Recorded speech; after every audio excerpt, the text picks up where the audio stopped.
Hi, my name is Peter Kelly, and I'd like to welcome you to Experience the Light seminars and webinars and one-on-one sessions.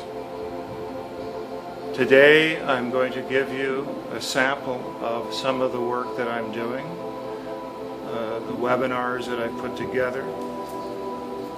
And as you can tell from the music, I borrow heavily from the traditional Native American ceremonies. I have with me a smudge bowl that contains all kinds of different herbs, white sage, and I have also an eagle feather that was given to me by a spiritual healer in Ganawage, which is just south of Montreal. And the reason that I use these ceremonies is because I believe that it's very important that we respect the very people who were the guardians of this beautiful continent of North America for many, many, many thousands, even millions of years.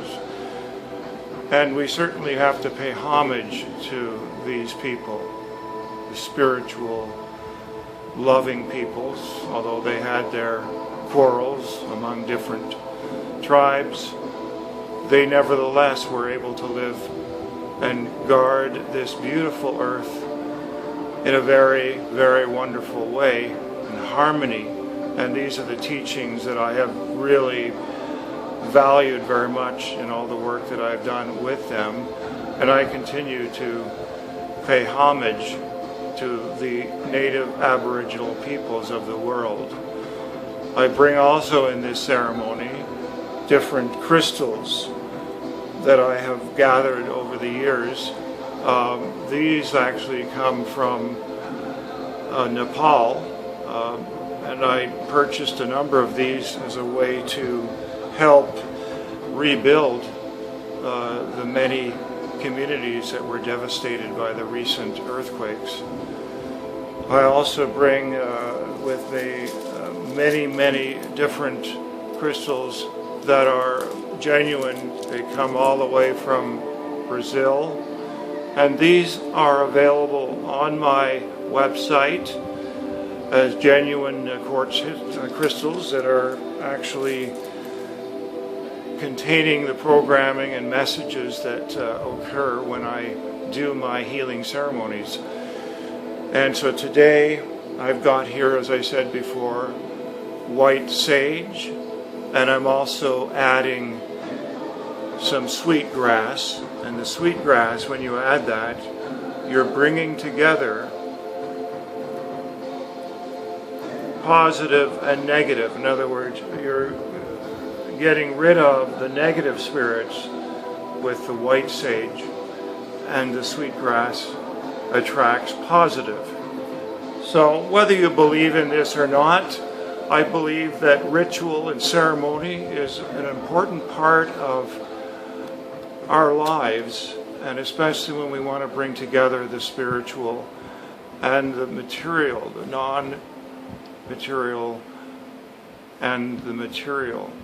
We want to bring them together, and the way that this has been done for thousands and thousands of years has been through ceremony and ritual. And I'm afraid one of the problems that has occurred as a result of people not following traditional religions over the past several decades, there's been a great decline in that. Not that I'm necessarily pushing traditional religion, but I do believe there's a place there's a void, in fact, of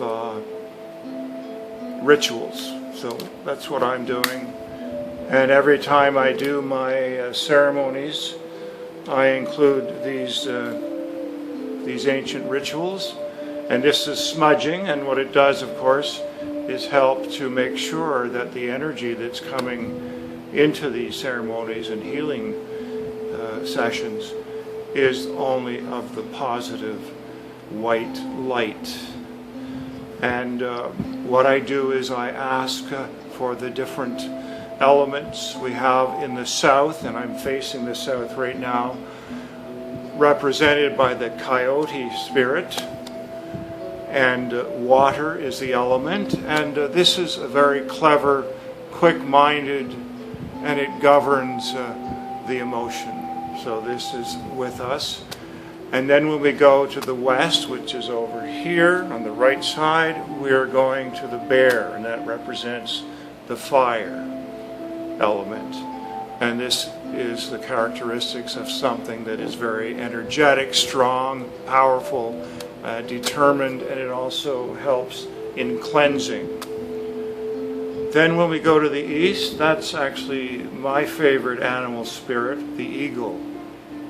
And very clearly I like it because it represents an animal that is able to have both the air and the earth. It can go in between the two of them. And this represents the air, of course, and it also, the attributes, it shows inspirational, far-sighted, fiercely protective, and it clarifies. So if you have a need to clarify your visions, then the eagle spirit is certainly for you. And finally the north, which is behind me, that's represented by the buffalo animal spirit, and also the element of earth. Grounding, protective, it gives knowledge of life and death.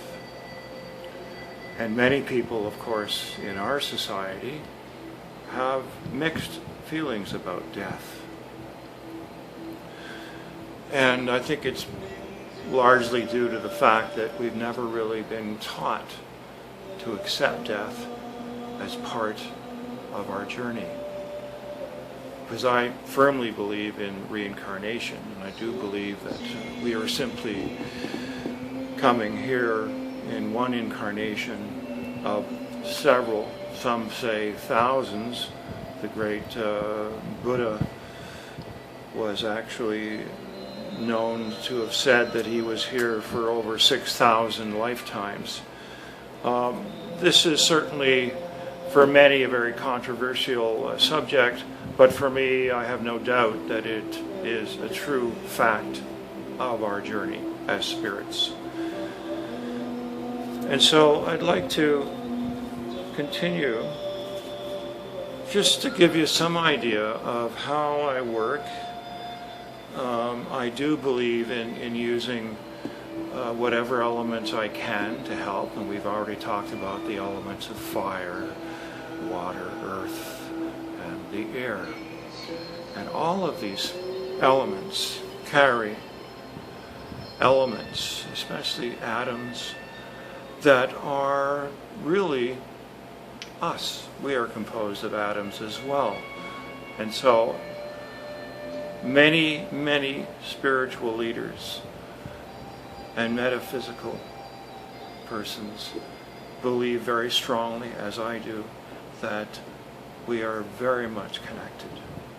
And so we can actually, just through our meditation and prayer, we can actually manifest the very things that we hope to have. So what I'm going to do now is just bring in some positive healing energies. I'll do that with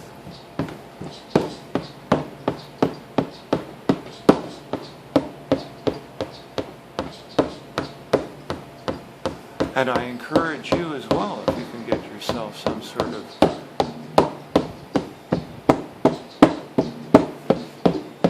drum. This was given to me when I worked at a native healing lodge center called Waseskan. And I worked there starting in 2000. At first I had to go through the customary sweat lodge. And in fact I did that just on the New Year's Eve that ushered in the new millennium, 2000. So here you go. was introduced to the new year and the customs of native peoples. And it was very, very strong and intense, but very illuminating. And this, actually, the sweat lodge is something that can be very cleansing because it removes a lot of the different elements that might have been poisoning, like alcohol or drugs. This particular place that I worked at was actually a native transitional house in a very traditional way. We had healing circles, we had ceremonies. I learned a great deal from that period of time that I was there, and I wish to just continue with some of the things that I was brought.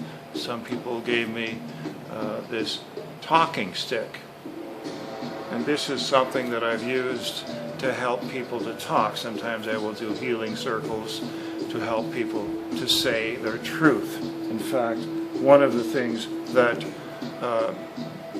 natives do is, in a circle, they will hand out the eagle feather, and it will go around the circle. Whoever has the feather has the floor, and nobody else can interrupt that person while he or she tells their truth, their own truth. So it's really a matter of respect. I think we can learn a lot from some of these methods. In fact, they have healing circles in which both the perpetrator and the victim are participating in the circle, and it is all used as a way of healing, because there's something to be learned from each and every individual in that circle. So I want you now to allow yourself to focus gently on your breathing. That's right. And I'm going to burn a little bit more sage here as I continue this ceremony. I want you to just relax. And if you have any clear crystal with you, that's great. But if you don't, of course, I have them available on my website. I'm not trying to make any money on that, but it does cost something for me to purchase and then to ship them. I'm only charging $25, and that includes shipping and handling in North America.